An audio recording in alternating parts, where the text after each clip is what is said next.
Bonjour mes amis, voilà quelques jours, s'est passé un très grave défaut de soins aux dépens d'une malade de 90 ans.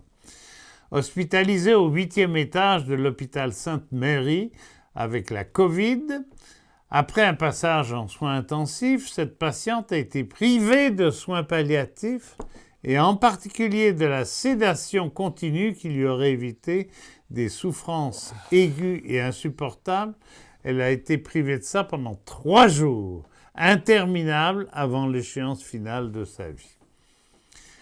À son chevet, sa fille a multiplié sur place les interventions et les pressions pour faire agir les médecins et les personnels soignants en vain.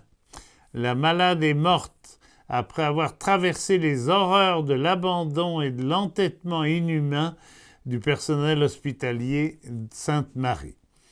Elle s'appelait André Simard, la veuve de l'ancien Premier ministre Robert Bourassa.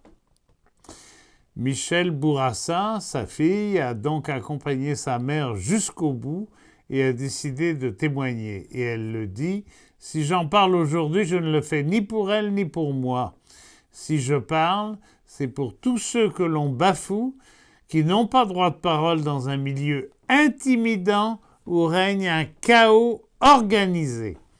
Ce n'est pas, dit-elle, le manque de ressources qui est en cause, mais plutôt le manque de compassion et de respect envers les droits fondamentaux.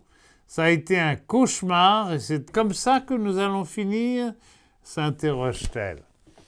Alors, fin de citation, bien sûr, dès qu'on a su qu'il s'agissait d'une personnalité proche du monde politicien, le ministre Dubé a présenté ses excuses, la ministre Sonia Bélanger a demandé au CIUS des explications comme si elle ne les connaissait pas. Et bien sûr, le CIUS a promis de mettre en place les changements qui s'imposent. Tralala et blablabla, le petit théâtre des communicants a eu vite fait d'étouffer l'affaire. Or, il s'agit bien d'un déni de droit. La loi existe qui garantit, paraît-il, l'accès aux soins palliatifs en fin de vie. À quand l'imputation des responsables et même leur mise en accusation? On attend toujours. Quant à la fille de Madame Bourassa, elle ne portera pas plainte, mais elle écrit « Si mon histoire est banale, nous avons en tant que société une importante remise en question à faire pour que nos pratiques rejoignent nos valeurs. J'ai infiniment honte de mon système de santé. Mon père n'aurait jamais pu imaginer un jour que sa femme se retrouverait dans une telle situation, lui qui a fondé l'assurance maladie pour tous, avec comme pierre angulaire et comme fondement le respect et la dignité des individus dans leurs besoins, et ce, en vertu de la Charte des droits et libertés de la personne.